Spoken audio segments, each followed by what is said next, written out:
존경하는 220만 도민 여러분, 그리고 언론 여러분, 충청남도는 오늘 정부의 상생 국민연금 지원 대상에서 저희들 도민들에게도 1인당 25만 원의 재난지원금을 지급하기로 결정하였습니다. 저는 이와 같은 결정이 이루어지기까지 과정과 배경, 그리고 소예산과 지급 절차에 대하여 말씀드리고자 이 자리를 마련했습니다. 먼저 지급 결정에 대한 과정과 배경입니다. 우리 도는 정부의 상생 국민연금 신청 둘째 날이었던 지난 9월 7일부터 시장군수협의회와 지방정부회의를 통해 상생 국민연금 추가 지원에 대해 시군과 논의를 시작했습니다.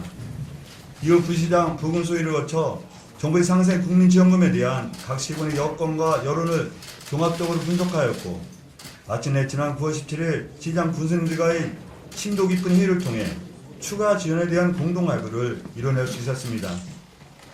전도민 지원 결정 1일까지 산통이 없었던 것은 아닙니다. 100% 추가 지급은 도 재정 여건상 어려운 결정이었습니다. 지역적 형평성 차원에서 일부 시군에게만 지원금을 지급할 수도 없었습니다. 이런 상황에서 무엇보다 중요한 것은 이에 대한 기본 원칙을 세우는 것이라고 저는 판단했습니다. 이와 같은 고민 끝에 15개 시군이 합의할 경우 도가 50%를 지원한다는 우리의 기본 방침을 정하기에 이르렀습니다. 논의 과정에 지원금 추가 지급을 자체적으로 결정한 시군도 일부 있었습니다. 기초단체의 비전과 재정 여건에 따라 국가의 정책을 보완하고 확대하는 지방자치의 당연한 과정이자 순기능이기에 저는 각 시군의 결정을 존중하였습니다. 이런 와중에 17일 최종회의에서 저는 시장 구수님 15분과 진지한 대화와 심도 깊은 토론을 나누었습니다. 우리는 충청남도는 이름 아래 15개 시군이 서로 다를 수는 없고 220만 충남도민이 사는 지역에 따라 차등 대우를 받을 수 없다는 데 서로 합의했습니다. 보편적 복지와 선별적 복지를 떠나 도내 시군 간 불균형과 불평등이 발생해서는 안 된다는 데 뜻을 모은 것입니다.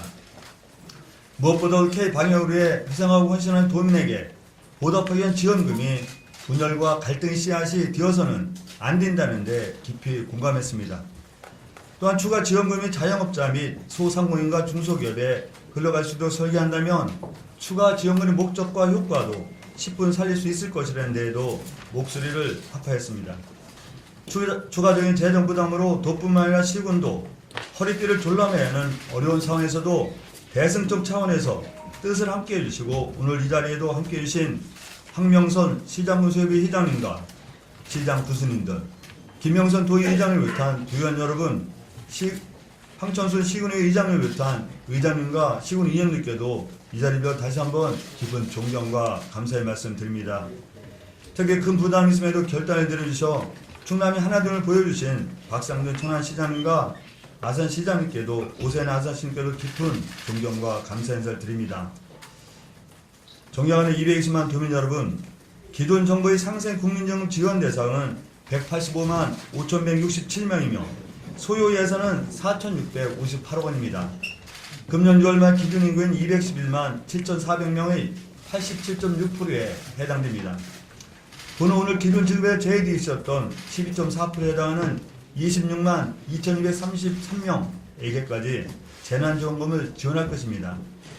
총 소요 예산 656억 원 중 50%를 도비로 지원할 계획입니다. 신청 방법과 지급 시기 등 구체적인 절차와 내용에 대해서는 시군과 긴밀히 협의하여 조속한 시일 내에 도민께 알려드리겠습니다. 도의회와 시군에서도 전폭적으로 협조해 주시기 바랍니다. 존경하는 도민 여러분, 이번 상생 국민연금 추가 지원 결정의 가장 큰 이유는 지원금 이름처럼 상생해 있습니다. 코로나라는 미중의 재난은 계층, 성별, 지역을 불문하고 전 도민에게 닥친 재난입니다. 그리고 이에 맞선 충청남도의 방역은 도민 88%만이 이룬 성과가 결코 아닙니다. 일부 시군만의 성과도 아닙니다. 우리 충청남도 15개 시군 전 도민이 이룬 성과입니다. 이념이나 철학, 정치적 입장보다 더 중요한 것은 전 도민의 상생이며 하나된 충남의 화합이라고 생각합니다. 충남은 코로나19라는 국난 앞에서 굳건히 단합할 것입니다. 충남은 그 하나된 힘으로 자영업자 및 소상공인과 중소기업, 비정규직, 저소득층 등 사회 취약계층의 삶을 더욱 살피고 물세 틈없는 방역에도 최선을 다하겠습니다. 시장 군수님과 함께 충청남도 원팀으로서 더 열심히 도정에 임하겠습니다. 덧붙여 도민 여러분께 기쁜 소식을 하나 더 말씀드리겠습니다. 지난 16일 장항선 전 구간 복선을 위한 마지막 퍼즐이 드디어 맞춰졌습니다. 기재부가 장항선 복선 전철화 건설 사업의 웅천대야 구간 복선화를 반영한 초공사업비 변경을 최종 승인한 것입니다. 그간 환하이권인 국가 대동맥인 장항선은 신창 웅천 구간만 복선 전철을 추진하고 웅천 대야 구간은 단선 전철로 이어지면서 사업 효과가 반감되는 문제점이 발생했습니다. 서해선 쪽 운행 계획이 당초 대구 홍성에서 대구 홍성 익산으로 변경되었고 성문산간 인철도 건설 사업이 확정됨에 따라 웅천 대야 단선 구간의 선로 용량이 부족해지는 것은 단명한 사실이었습니다. 이에 우리들은 웅천 대야 구간의 복선을 위해 국회와 청와대, 국토교통부를 상대로 전 구간 복선의 필요성과 타당성에 대해 끊임없이 설득하고 공감대 형성에 최선을 다하였습니다. 그리고 마침내 충남의 노력은 장항선의 전 구간 복선화라는 큰 성과로 들어왔습니다. 이제 장항선은 완전체입니다. 그 기대효과는 전 방위적으로 나타나게 될 것입니다.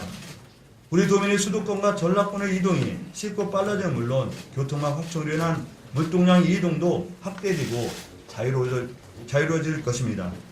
더 나아 궁극적으로는 장항선이 서해선 KTX와 연계되어 서해안쪽 고속철도망 완성의 초석이 될 것입니다. 서해선과 경부고속선 연결 사업은 금년 내 국토교통부 선도 사업으로 사전 타당성 조사가 착수되어 본계대에 올라탈 준비를 하고 있습니다. 향후 장항선과 연계한 서해선 KTX가 도입된다면 서천에서 서울까지 1시간 10분대로 진입이 가능하며 충청 남부권의 수도권 접근성은 획기적으로 향상될 것입니다. 장항선 웅천대야 구간 복선화, 서해선과 경부고속선 연결 사업이 속도감 있게 추진될 수 있도록 충남 관계부처와 긴밀히 협조하여 마지막까지 심기일전하겠다는 말씀을 드립니다. 이상으로 오늘 준비한 기자회견 발표를 마치고 언론 여러분께서 질의를 주신다면 답변을 통해 자세한 설명을 드리도록 하겠습니다. 감사합니다.